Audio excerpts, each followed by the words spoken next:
Pessoal, desculpe entrar novamente na questão da Terra plana, eu sei que é polêmica e, bem, podia estar fazendo outra coisa, como é o de praxe do canal Notícias Internacionais, mas como eu fiz o vídeo anterior e rendeu muito comentário, preciso falar sobre um especificamente, o do Paulo Rockel, muito educado, um comentário muito legal e que coloca aqui no comentário, embora ele não acredite na Terra plana, ele faz perguntas inquietantes que são válidas e devem ser respeitadas pelos terraplanistas. Bem, em primeiro lugar eu quero dizer o seguinte, esclarecer um fato. Eu não sou terraplanista nem globalista ainda. Eu estou investigando. E na minha investigação, eu só posso usar como recurso, como ferramenta para a minha investigação, o que as revistas estão publicando aí, as revistas científicas, e a filosofia como base, mas ainda não cheguei a uma conclusão. Agora, estou achando muito mais lógico e mais científico os elementos trabalhados pelos terraplanistas e muito mais esotérico ou então metafísico os elementos trabalhados pelos globalistas. Calma, eu ainda não disse que sou terraplanista, mas essa distinção eu sou obrigado a fazer porque posso justificar. Espera um pouquinho que eu vou tentar justificar, mas antes quero responder aqui ao Paulo Rockel, que fez uma pergunta que transcende um pouco a questão da ciência propriamente. Bem, ele começa dizendo, eu sigo o professor Belei, Olavo de Carvalho, Débora Barbosa e outros com quem me identifico com suas linhas de pensamento e princípios. São pessoas admiráveis, muito obrigado pela parte que me toca, com inteligência e preparos excepcionais, dignas de admiração e respeito. Muito obrigado novamente, Paulo. Mas, quanto à simples admissão da possibilidade da Terra ser plana, me causa espanto. Como pode? O que vemos no céu? Os planetas são esféricos, o Sol, a Lua, o eclipse da Lua. Por certo, ao admitir que a Terra pode ser plana, põe-se em dúvida também todas as conquistas da humanidade nas viagens espaciais. Bom, aqui já é outro problema. Primeiro problema, ele diz o seguinte, bom, eu olho aí para fora e tudo é bola. A Lua é bola, o Sol é bola, a Marte é bola. Como que poderia, só a Terra não seria exatamente uma bola? Bem, esse argumento, essa comparação, ela não é válida porque, veja, seria mais ou menos o seguinte, seria como mais ou menos dizer o seguinte, eu olho aí para fora e vejo o cachorro, o cavalo, a vaca, nenhum deles é racional. Como pode que o ser humano então seja racional? É basicamente isso. Porque, vejam, levando em consideração que o homem transcende a animalidade, embora seja animal, nós podemos usar também esse argumento para a questão da Terra plana. A Terra, ela é diferente de tudo, pode ser diferente de tudo, justamente para comportar o animal diferente de todos os outros. Se a gente vai lá na Bíblia, a gente vai ver que o animal humano, ao receber o Espírito Divino, ele também passa a ser espiritual, racional. O ser humano, aí vai dizer Edith Stein, a Santa Teresa, depois de convertida, a filósofa Edith Stein, entrou para um convento, mudou de nome e depois foi canonizada, Santa Teresa. Bem, Santa Teresa dizia que o ser humano, ele é matéria, corpo, né, animalidade, mas é alma e também espírito. A alma seria uma espécie de ligação entre o espírito e o corpo, aquilo que atualizaria no corpo a vida espiritual, algo mais ou menos assim. Não posso, em 2 ou 3 pinceladas, entrar nessa questão, porque na verdade ela é mais tomista do que da própria Edith Stein. Mas enfim, só pelo fato de receber o sopro divino, o homem foi feito, melhor dizendo, diferente de todo o resto. Seria natural, já que Deus teve um cuidado tão especial pelo homem, a ponto de ele mesmo entrar na história e na humanidade, ao ponto de ele mesmo se fazer homem, que construísse a sua casa diferente de todas as outras que estão por aí. Claro que esse argumento foge à ciência, nós já estamos entrando em outra esfera, mas a estrutura de raciocínio é válida. É como dizer, bom, se eu vejo tudo por aí, né, sem razão, sem a racionalidade humana, eu não vejo, por exemplo, os cachorros construindo biblioteca, deixando heranças culturais para outros cachorros, ou seja, fazendo civilização. E está cheio de cachorro por aí, nenhum deles é racional. Está cheio de vaquinha por aí, nenhuma delas é racional. Pô, mas então não é possível que só o homem seja racional. Pois é, acontece que só o homem é racional. Bem, por que só a Terra então seria plana? Porque a Terra e o homem têm uma relação especial, desde a queda do paraíso, que provavelmente já era a Terra também. Essa aqui tem sido a casa própria do homem, o seu vale de lágrimas, e portanto não pode ser comparada com nenhum outro ponto, nenhum outro corpo celeste. Por quê? Porque lá nenhum homem foi encontrado ainda. Então, esse raciocínio, Paulo, eu acho assim que não é muito válido por causa disso. O homem, ele próprio, é diferente de tudo. Agora, o mais interessante dessa história é o seguinte: o que eu quero dizer, eu não sou terraplanista ainda, como disse no começo, mas eu não posso negar que os terraplanistas estão baseados mais em elementos fundantes do pensamento ou da experiência comum, ou seja, em entes ideais, do que propriamente em entes metafísicos. Vou tentar explicar de um modo rápido e simples. A experiência tem que haver, para haver ciência, é preciso que haja um fundamento para a experiência, ou uma essência da experiência.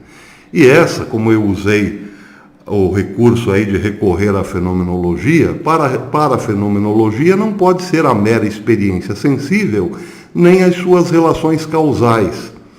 Deve ser de outra ordem. Por exemplo, como nós chegamos a certas conclusões mentais por causa da experiência, nem sempre. Vejam o caso de duas pessoas terem o mesmo pensamento ao mesmo tempo. É possível que duas pessoas tenham o mesmo pensamento ao mesmo tempo? Sim, é possível. Por quê? Por causa das mesmas relações causais? Bem, isso já seria impossível. Vamos imaginar que eu pense aqui comigo agora. Sócrates só pode ser mortal mesmo porque afinal ele é homem. Ou então o contrário. Sócrates é homem, portanto ele tem que ser mortal. Bem, eu tive esse pensamento, mas ao mesmo tempo outra pessoa teve esse mesmo pensamento. Por que duas pessoas têm o mesmo pensamento ao mesmo tempo? Vamos às relações causais. Bem, eu estou aqui pensando num texto que eu li de lógica e me ocorreu pensar isso. Essa é a causa do meu pensamento. Será que o outro teve a mesma causa? Bem, acho muito difícil. Eu aqui no Brasil, aqui no sul do país, tendo centenas de pensamentos que me levam a esse, acho quase impossível que outra pessoa em qualquer outra parte do mundo tenha o mesmo desencadeamento de ações, de vivências espirituais e pá, chegou naquela proposição por causa do mesmo desencadear de raciocínio. Isso é praticamente impossível. Isso é mais difícil do que achar uma agulha no oceano. Mas, enfim, o que interessa nesse caso é saber o que faremos com o mesmo pensamento. Poderemos chegar à mesma conclusão? Sim, poderemos chegar à mesma conclusão. Por quê? Se trabalharmos a estrutura lógica desse pensamento, nós veremos que essa estrutura se repete nas duas mentes, pode se repetir nas duas mentes. É o mesmo caso, vou pegar agora eu estou usando um exemplo da lógica, mas vou pegar um exemplo da matemática que é mais simples. Eu aqui penso que 2 mais 2 é 4. Estou fazendo as contas de quanto gastei R$2 ali, gastei R$2 lá, puxa vida, gastei R$4. 2 mais 2 é 4.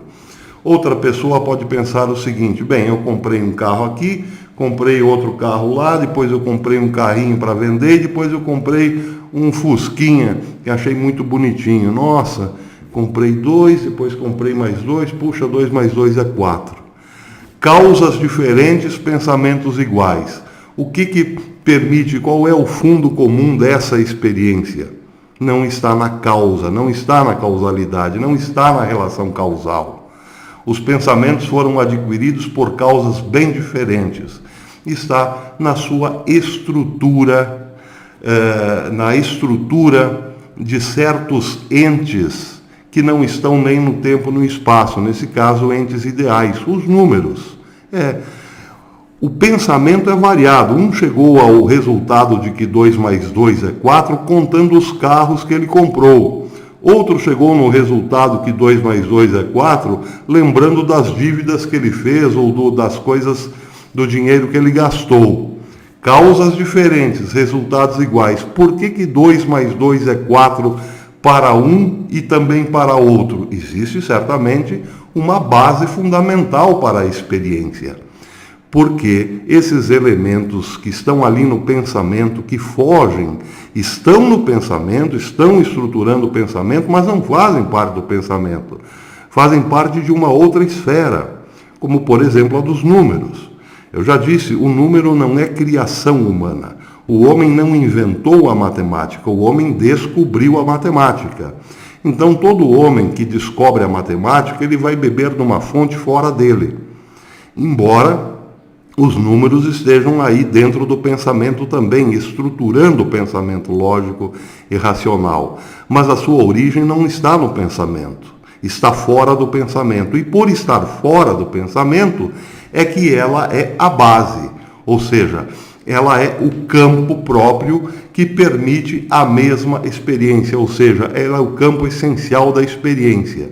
Então, se um diz que 2 mais 2 é 4 e outro diz que 2 mais 2 é 4, onde está o essencial, onde está a essência da experiência?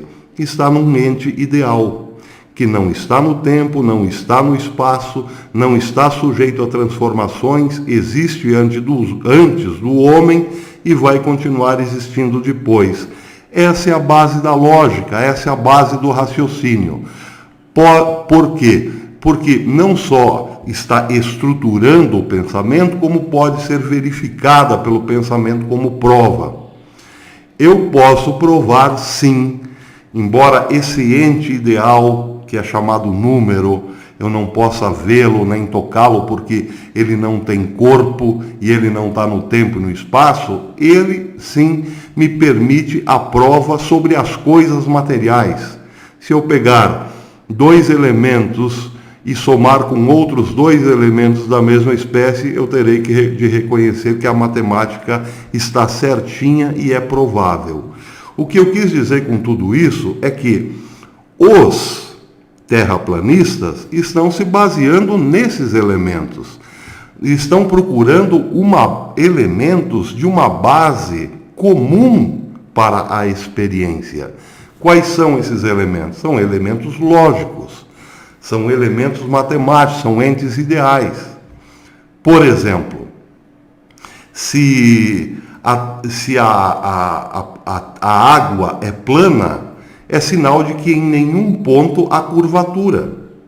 Pois bem, do outro lado, teríamos que dizer o seguinte: se a Terra fosse um globo, a água teria curvatura. Só que aí acontece um problema. Se há uma curvatura, no vértice dessa curvatura não pode ter água. Nem poderia ter água depois do vértice. Por quê? Porque a água, pela lei chamada lei da gravidade, teria que descer. Descer para onde?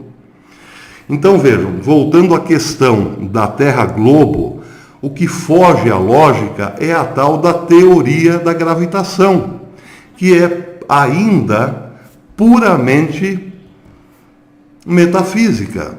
Porque vejam, vamos imaginar que isso aqui seja um globo.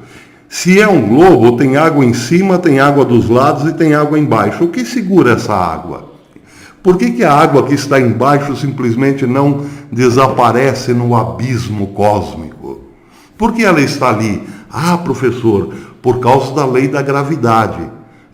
Bem, se é por causa da lei da gravidade, então a lei da gravidade tem que explicar Por que eu consigo jogar um objeto para cima? Porque se a lei da gravidade é tão forte, capaz de segurar a água dos oceanos, ela teria que exercer uma massa violenta sobre qualquer objeto. Eu mesmo não poderia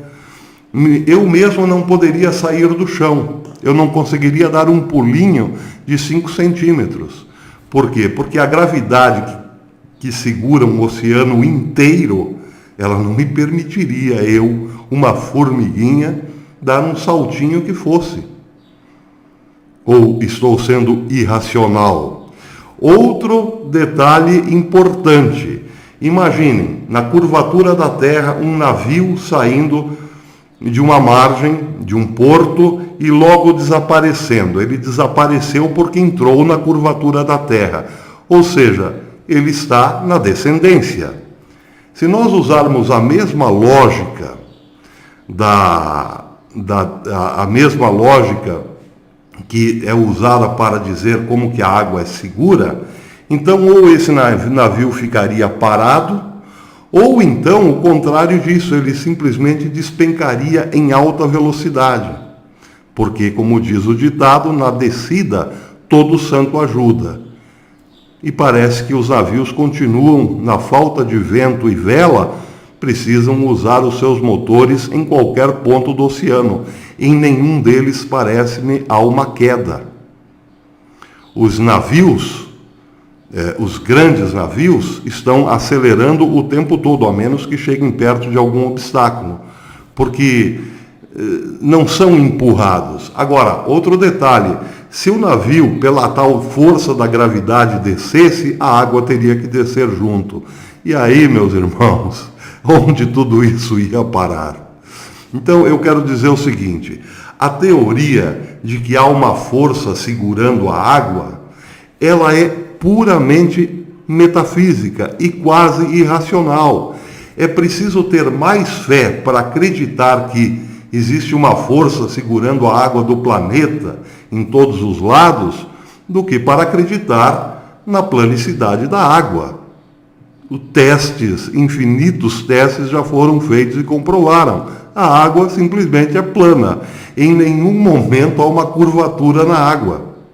E aí, como explicar isso? Bem, para terminar, quero dizer o seguinte, muito obrigado, Paulo Rockel, pelo teu comentário.